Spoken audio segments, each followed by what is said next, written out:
নমস্কার, আমি পিয়াশ্রী। গো ফরওয়ার্ডে আপনাদের সকলকে অনেক স্বাগত। এই ভিডিওটিতে আমরা ডাব্লিউবি টেট 2024কে টার্গেট করে বাংলা ব্যাকরণের যে ক্লাস শুরু করেছিলাম তারই পরবর্তী ক্লাস এটা। আজ আমরা বাংলা ব্যাকরণের একটা ইম্পর্টেন্ট টপিক সম্পর্কে আলোচনা করব। অলরেডি আমরা শব্দ ও পদ সম্পর্কে আলোচনা করেছি এবং শব্দ এবং পদের যে পার্টগুলো রয়েছে তার মধ্যে আমাদের 3টে পার্ট আলোচনা করা হয়ে গেছে: বিশেষ্য, বিশেষণ এবং সর্বনাম। যদি আপনি চ্যানেলে প্রথম হন, আগের ভিডিওগুলি না দেখে থাকেন, তো চ্যানেলে গিয়ে দেখে নিতে পারেন। আজ আমরা অব্যয়পদ সম্পর্কে আলোচনা করব।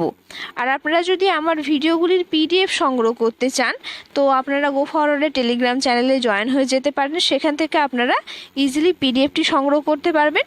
চলুন আমরা দেখে নেব যে অব্যয় পদের মধ্যে কি রয়েছে। খুব সিম্পল জিনিসগুলো, কিন্তু দীর্ঘদিন চর্চার মধ্যে না থাকায় আমাদের কিছু কিছু ক্ষেত্রে পরীক্ষার সময় গিয়ে কনফিউশন তৈরি হয়ে যায়। সেই কনফিউশন যাতে না তৈরি হয় তার জন্য আমরা বাংলা ব্যাকরণে একদম সম্পূর্ণ সিরিজ আলোচনা করছি। এবং এই চ্যানেলে আপনারা সিডিপির যে সিডিপি সিলেবাসের পুরো সমগ্র সিলেবাসটা পেয়ে যাবেন। অলরেডি আমাদের একটা প্লেলিস্ট তৈরি করা আছে, 2টো প্লেলিস্ট তৈরি করা রয়েছে। এবং তারপরে যদি আপনারা চান আমরা ডিটেলসে আলোচনা করতে পারি, কিন্তু বাংলা ব্যাকরণের সাথে সাথে আমরা 2টো সাবজেক্টকে কভার করব, কিন্তু একটু ধীরে ধীরে। তো আজ আমরা দেখব যে অব্যয় পদ কাকে বলে। তো অব্যয় পদ বলতে আমরা কি বুঝি? যে পদ বা শব্দ বিভক্তি, লিঙ্গ, বচন, পুরুষ ভেদে যে শব্দের কোনো পরিবর্তন হয় না।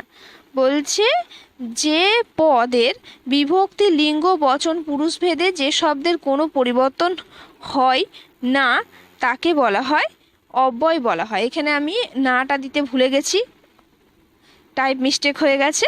তো এটা আমি ঠিক করে দেবো যখন পিডিএফটা আপনাদেরকে প্রোভাইড করব তখন। তো এখন এটা বোঝার জন্য দেখে নিন।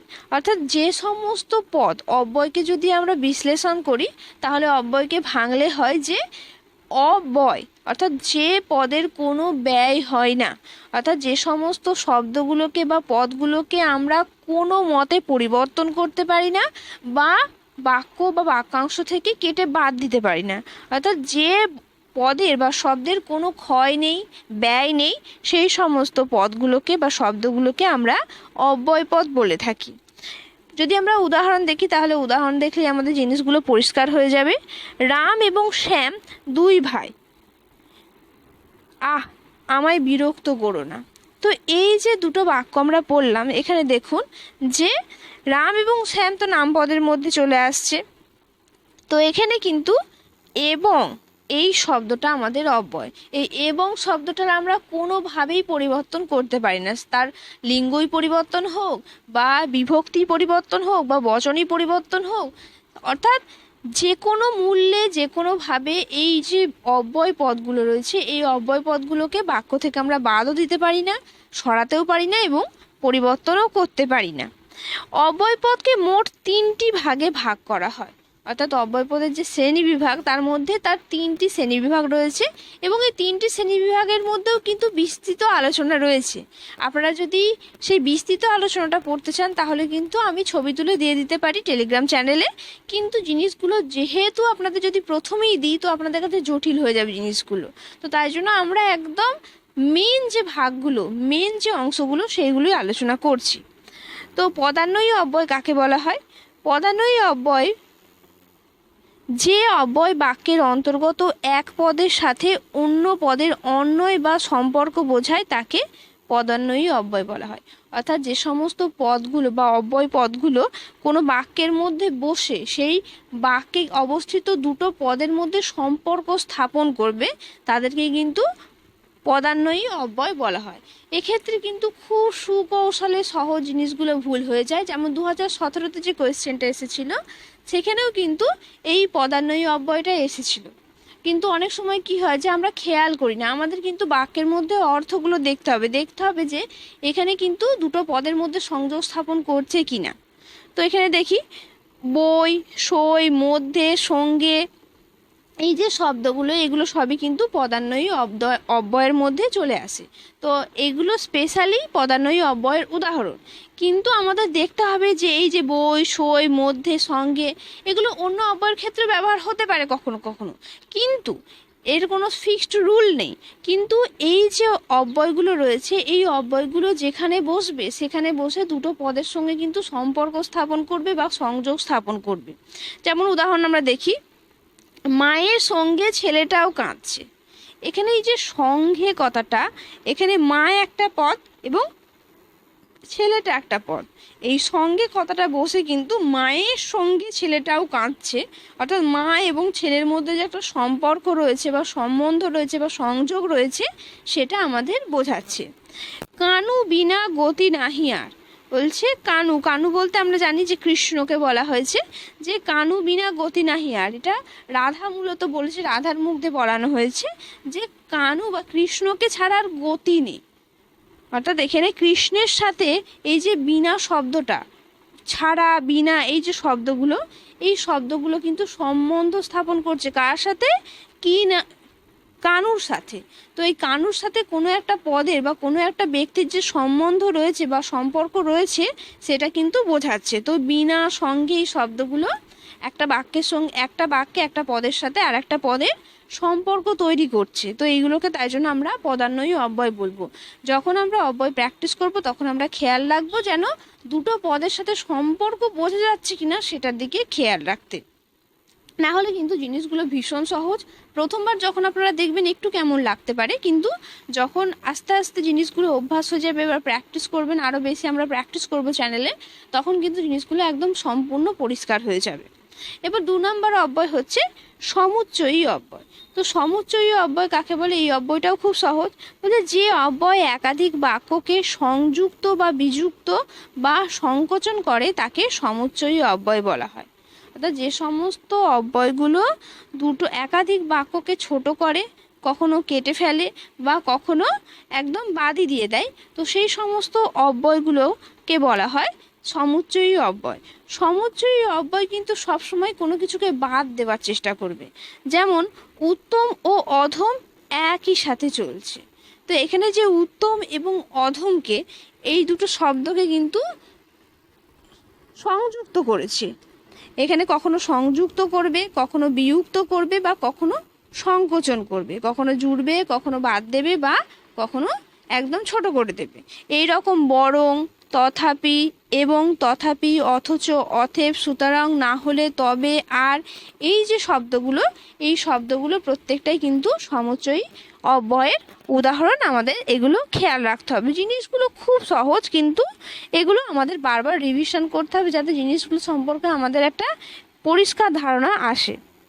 এবার 3 নম্বর অব্যয় হচ্ছে অনন্যয়ী অব্যয়। তো অনন্যয়ী অব্যয় কাকে বলে? অনন্যয়ী অব্যয় বলছে যে প্রশ্ন, সম্বোধন, আনন্দ, বিষাদ ইত্যাদি বোঝাতে যে অব্যয় ব্যবহার করা হয়। অর্থাৎ এই অব্যয়গুলোকে আমরা সবসময় কখন ব্যবহার করব? কোনো আবেগমূলক কার্যকলাপ বা আমাদের ইমোশনকে ফোটানোর জন্য আমরা এই শব্দগুলোকে বা এই অব্যয়গুলোকে ব্যবহার করব। কখনো প্রশ্ন করব, কখনো ডাকবো কাউকে, কখনো আনন্দ প্রকাশ করব বা কখনো দুঃখ প্রকাশ করব, এই সমস্ত অব্যয়গুলো ব্যবহার করে। তো এখানে কি বলা হচ্ছে যে ছি ছি তুমি এত নীচ, এরকম কথা আমরা দৈনন্দিন জীবনে বলে থাকি যে ছি তুমি এত নীচ, অর্থাৎ ঘৃণা বা বিষাদ বোঝানোর জন্য। কখনো কাউকে বলি ধিক্কার। তো এই যে শব্দগুলো, এগুলো সবই কিন্তু আমাদের অনন্যই অব্যয়ের উদাহরণ।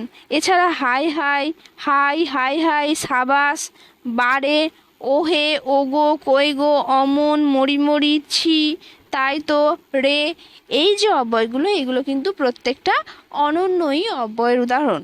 তাহলে পদান্বয়ী অব্যয় দুটো পদের মধ্যে সম্পর্ক বোঝাবে। আর সমুচ্চয়ী অব্যয় কী করবে? সমুচ্চয়ী অব্যয় কখনো বাক্যকে বা পদকে যুক্ত করবে, কখনো বিযুক্ত করবে, কখনো সংকোচন করবে। আর অনন্যয়ী অব্যয় সবসময় আবেগ আর প্রশ্নকে ফুটিয়ে তুলবে, আবার কখনো ডাকার কাজেও ব্যবহৃত হবে। তো কী কী কাজে ব্যবহৃত হয় এগুলো আমাদের মাথায় রাখলেই আমাদের কিন্তু অব্যয়গুলো কী বা কোনটা কী অব্যয় সেটা নির্ণয় করতে খুবই সুবিধা হবে। সাধারণত কী অব্যয় বা কী ধরনের অব্যয় এই 3 ভাগের মধ্যে আসার সম্ভাবনা রয়েছে। এছাড়া আরও ডিটেলসেও আপনারা পড়তে পারেন। এছাড়া আরও একটি অব্যয় রয়েছে যেটা মূলত অনন্যয়ী অব্যয়েরই আমরা একটা ছোট পার্ট আমরা বলতে পারি, কিন্তু এটা থেকেও অনেক জায়গায় কোশ্চেন আসে, তাই জন্য আমরা এটা ছোট্ট করে একটু আলোচনা করব। তো এটা হচ্ছে অনুকার অব্যয়। অনুকার অব্যয় কাকে বলা হয়? যে সমস্ত অব্যয় দ্বারা কোনো অনুভূতি বা ভাবকে বোঝানো হয় তাকে অনুকার অব্যয় বলা হয়। এই অনুকার অব্যয় মূলত একদম সেই ধনাত্মক শব্দ যেগুলোকে আমরা বলি, ধনাত্মক শব্দ বলতে বোঝায় যে শব্দগুলোর কোনো অর্থ নেই কিন্তু একটা ভাবকে বুঝিয়ে দেয়। তো সেই ধনাত্মক অব্যয়কে ব্যবহার করে, ধনাত্মক শব্দগুলোকে ব্যবহার করে যে অব্যয় গঠিত হয়, যেমন টং টং, ঝন ঝন, ফিস ফিস, হিস হিস, ঠন ঠন, টাপুর টুপুর। যেমন টাপুর টুপুর মানে আমরা বুঝি যে বৃষ্টি হচ্ছে। ঠন ঠন একটা উদাহরণ দেওয়া যায়, হাতে লণ্ঠন করে ঠন ঠন। তো এই যে শব্দগুলো, এই শব্দগুলোর কিন্তু নির্দিষ্ট কোনো অর্থ নেই কিন্তু এই শব্দগুলো আমাদের কোনো একটা ভাবকে বা অনুভূতিকে ব্যক্ত করছে। টাপুর টুপুর মানে বৃষ্টি হচ্ছে, টং টং মানে হচ্ছে কোনো কিছুর আওয়াজ হচ্ছে, বা ঘন্টার ক্ষেত্রে আমরা ঢং ঢং দেখি, ঝনঝন, ফিস ফিস আস্তে আস্তে কথা বলার যে আওয়াজ। এই যে শব্দগুলো, এই শব্দগুলো কোনো না কোনো ভাবকে বা অনুভূতিকে প্রকাশ করছে। তো এটা হচ্ছে আমাদের অনুকার অব্যয়। আপনারা কিন্তু যারা ভিডিওগুলো দেখছেন তারা আমাকে কমেন্ট করে জানাচ্ছেও না যে ভিডিওগুলো কেমন লাগছে, এগুলোর ইমপ্রুভমেন্ট প্রয়োজন কিনা, বা কোনো জায়গায় আপনাদের বুঝতে অসুবিধা হচ্ছে কিনা অবশ্যই জানান। দেখুন, এটা কোনো লাইভ ক্লাস নয়, আমি মানছি, কিন্তু যে জিনিসটার উপর আমি একটু হলেও এফোর্ট দিচ্ছি, কখনো কখনো ক্লাসগুলো আমার বানাতে অনেকটা সময়ও লেগে যায়, যেহেতু আমি এখন বর্তমানে ফুল টাইম কাজে রয়েছি, তার সাথে সাথে আমাদের নিজেদের কাজও থাকে, সংসারও রয়েছে, তারপরেও আমি জিনিসগুলো তৈরি করি আমার শখে। তো সেক্ষেত্রে আপনাদের একটা একটা কমেন্ট আমার কাছে ভীষণ গুরুত্বপূর্ণ ভূমিকা রাখে। তো অবশ্যই কমেন্ট করে জানাবেন যে ভিডিওটা কেমন লাগছে, কোনো ইমপ্রুভমেন্ট প্রয়োজন কিনা, কিংবা বাংলা ব্যাকরণের কোন টপিকগুলো আমরা আগে করলে আপনাদের সুবিধা হবে। অবশ্যই আপনাদের সঙ্গে আমাদের যোগাযোগ থাকাটা তো জরুরি। অবশ্যই কমেন্ট করে জানাতে ভুলবেন না যে কেমন লাগছে আপনাদের ক্লাসগুলো। আর ভালো লাগলে অবশ্যই লাইক করবেন, কমেন্ট তো করবেনই, আর ভিডিওটা ভালো লাগলে বন্ধুদের সাথে শেয়ার করুন যাতে তাদেরও পরীক্ষার প্রিপারেশনে কিছুটা সাহায্য হয়ে যায়। আর যদি চ্যানেলে প্রথম হন তো চ্যানেলটিকে সাবস্ক্রাইব করে রাখবেন, বেল আইকনটি প্রেস করে রাখবেন যাতে প্রত্যেকটা ভিডিও নোটিফিকেশান আপনাদের কাছে আগে গিয়ে পৌঁছয়। প্রথম থেকে শেষ পর্যন্ত ভিডিওটি ধৈর্য ধরে দেখার জন্য আপনাদের সকলকে অনেক ধন্যবাদ। নমস্কার, আজ এতটুকুই।